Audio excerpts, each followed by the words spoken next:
చెప్తూనే ఉంటాను.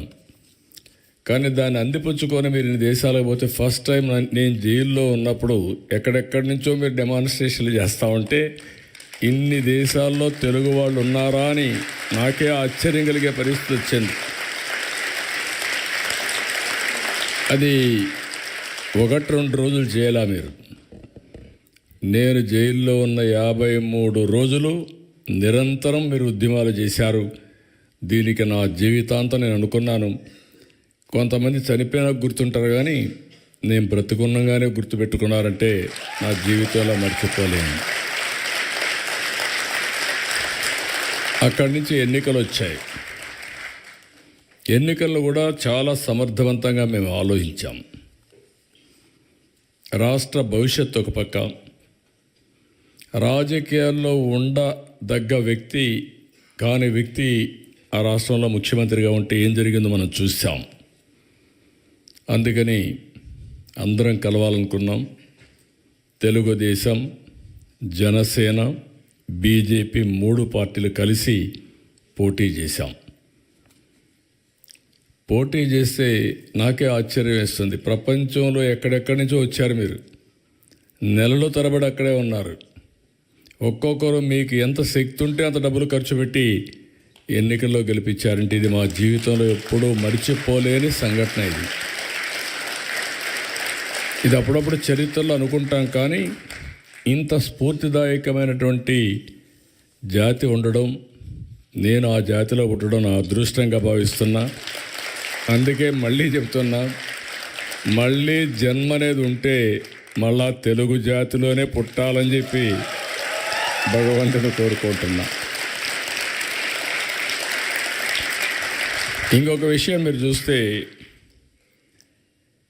చాలా దేశాలు చరిత్రలో చాలామంది నాయకులు పౌరుల్ని తయారు చేయడంలో వాళ్ళు ఒక బాధ్యత తీసుకొని చేశారు. ఒక సింగపూర్ని ఒక ఫిషర్మెన్ విలేజ్ని ఈరోజు మోస్ట్ లివబులే కాకుండా మోస్ట్ అడ్వాన్స్డ్ దేశంగా తయారు చేశారు. ఒక పబ్లిక్ పాలసీలో ఆనాటి పాలకులు లీ కువాన్ యూ. ఇలాంటి అన్ని దేశాల్లో కూడా మనం చూస్తే ఇదే చరిత్ర మనకు గుర్తొస్తుంది. చరిత్ర అంతా నేను అందుకే 95లో ముఖ్యమంత్రి అయినప్పుడు ఆలోచించాను.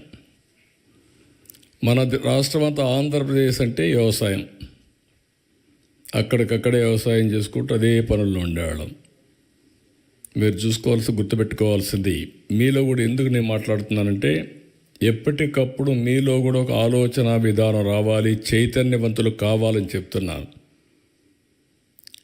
91లో ఆర్థిక సంస్కరణలు వచ్చాయి. నేను 95లో ముఖ్యమంత్రి అయ్యాను. 93 ఆ ప్రాంతంలో ఇంటర్నెట్ రెవల్యూషన్ వచ్చింది. ఎవ్వరూ చేయని సాహసాలు నేను చేశాను. ఆ విషయం మీరు గుర్తుపెట్టుకోవాలి. మొట్టమొదటిగా 2nd జనరేషన్ రిఫార్మ్స్ నేను ప్రారంభించాను. అక్కడి నుంచి ఐటీకి ప్రాధాన్యత ఇచ్చాను. ఐటీ అంటే ఎవరికి అర్థం కానప్పుడు ఐటీని గురించి మాట్లాడమే కాకుండా ఊరూరులో పోయి చెప్పా, మీ పిల్లలకు డబ్బులు ఇవ్వడం కాదు కావాల్సింది, మీ పిల్లలు ప్రయోజకులు కావాలంటే బాగా చదివించండి. మీరిచ్చే 100 ఎకరాలు 50 ఎకరాలు ₹1,00,00,000 లెక్క కాదు, కొన్ని వేల కోట్లు సంపాదించే తెలివితేటలు వస్తాయి వీళ్ళకని చెప్పి ఆ రోజు చెప్పాను. చాలామంది మీరు చూస్తే చరిత్రలో విలేజ్ నుంచి మండలానికో టౌన్కి వెళ్ళిపోయి పిల్లల్ని చదివించడానికి కాపురాలు పెట్టారు. అంటే నా మాట మీద నమ్మారు. నమ్మిన వాళ్ళందరూ బెనిఫిట్ అయ్యారు, నమ్మని వాళ్ళు మళ్ళీ కొంచెం నష్టపోయారు. అది వేరే విషయం. చరిత్రలో అందరూ నమ్మలేరు. అదే మరి హైదరాబాద్ని డెవలప్ చేస్తామంటే నేను చెప్పా ఏం జరగబోతుందో హైదరాబాద్లో అని. తెలివైన వాళ్ళు, ముందుండేవాళ్ళు పెట్టుబడులు, అది కూడా చెప్పాను. మీరు కూడా భూమి అమ్మద్దండి అని కూడా చెప్పేవాడిని. ఇప్పుడు అమ్మేస్తే మళ్ళీ విలువ పెరుగుతుంది, అప్పుడు బాధపడతారు, ఏదో అవసరం కొద్దికే ఇచ్చేయమని చెప్పాను.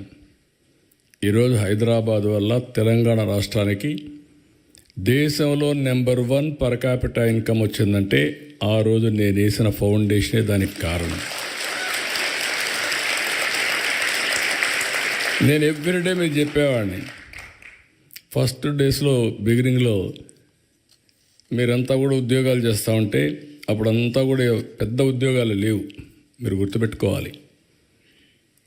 అప్పుడంతా కూడా జాబ్ వర్క్. అమెరికాలో డాక్టర్లు డే టైం పనిచేస్తారు, ఆ స్క్రిప్ట్లంతా ఇండియాకి పంపిస్తారు, అవన్నీ టైప్ చేసి మళ్ళీ అప్డేట్ చేస్తే మార్నింగ్ డాక్టర్ వస్తారే అది చూసుకొని నెక్స్ట్ ముందుకు పోతాడు. అది బిగినింగ్లో మనం చేసింది. కొన్నిసార్లు ఆ పనులు కూడా మన వాళ్ళకు ఆ ప్రొనౌన్సియేషన్ తెలియకుండా ఇబ్బంది పెడితే లండన్ నుంచి ఇంగ్లీష్ లెక్చరర్ని తీసుకొచ్చి మీకు అప్పట్లోనే ట్రైనింగ్ ఇప్పించా. అంటే ఇంగ్లీష్ కొంతమంది ఆ ప్రొనౌన్సియేషన్లో ఇబ్బంది పడుతున్నారని అక్కడి నుంచి ప్రారంభించాం. నేను ఎవ్రీడే చెప్పేవాడిని, మీరు ఉద్యోగం చేయడం కాదు, మీరు ఉద్యోగాలు ఇచ్చే స్థాయికి ఎదగాలి, జాబ్ సీకర్ కాదు జాబ్ ప్రొవైడర్గా తయారు కావాలని ఎప్పుడు చెప్పేవాడిని. అంటే ఆంటర్‌ప్రెన్యూర్స్ కావాలని నేను చెప్పడమే కాదు, ఒక 40-50 మంది ఆంటర్‌ప్రెన్యూర్స్ని నాతో తీసుకెళ్ళి ప్రపంచం మొత్తం వాళ్ళకు చూపించి రౌండ్ టేబుల్ కాన్ఫరెన్స్లు పెట్టేవాడిని. ఆ దేశంలో ఉండే ఆంటర్‌ప్రెన్యూర్స్ని పిలిపించి వీళ్ళకు వాళ్ళకు నెట్వర్క్ చేసి ఎంఓయూలు కానీ లేకపోతే అనేక విధాలుగా అనుసంధానం చేస్తే ఈరోజు నేను గర్వంగా చెప్పగలుగుతున్నా, సెకండ్ జనరేషన్ ఆంటర్‌ప్రెన్యూర్స్ దానికి చిరునామా తెలుగు రాష్ట్రాలంటే ఆ రోజు చేసిన ఫౌండేషన్. ఇప్పుడే మా ఆడబిడ్డ చెప్తా ఉంది, ఆ రోజు చదువుకోవాలంటే ఆడపిల్లలు చదివించేవాళ్ళు కాదు తల్లిదండ్రులు. నేను ఎవ్రీడే సవాలుగా తీసుకొని చెప్పేవాడిని, మగపిల్లవాడైనా ఆడపిల్ల అయినా బాగా చదివించండి, మీకు ఇది ఒక పెద్ద ఆస్తి, వివక్షత చూపించద్దని ఎవ్రీడే చెప్పేవాడిని. చెప్పడం కాదు, నేను ఒక పాలసీ తీసుకొచ్చాను. కాలేజ్ సీట్లలో ఉద్యోగాల్లో 33% ఆడబిడ్డలకు రిజర్వేషన్లు పెట్టాను. మొత్తం అప్పుడు పెడితే చాలామంది నన్ను అడిగారు, 33% పెట్టారు, ఇప్పుడు వాళ్ళు 60% వస్తారు, మెరిట్లో కూడా కొన్ని వస్తాయి, మీకు 40 వస్తాయి మగవాళ్ళు అంటే బ్యాక్లాగ్ ఉందిలే, అదన్నీ ఫిలప్ కావాలి, ఆ తర్వాత చూద్దాం మీ కథ అని చెప్పి చేశాను.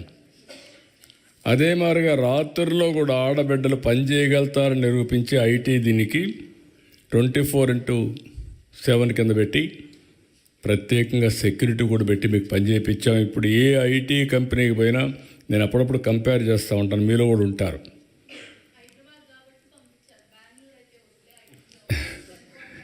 అదేమ్మా, ఇప్పుడు మీరు చూస్తే అప్పుడప్పుడు నేను అడుగుతూ ఉంటాను, భర్త భార్య ఇద్దరు ఐటీ ప్రొఫెషనల్స్ ఉంటారు, ఎవరికి ఆదాయం ఎక్కువ వస్తుందంటే ఏమంటారు, మగ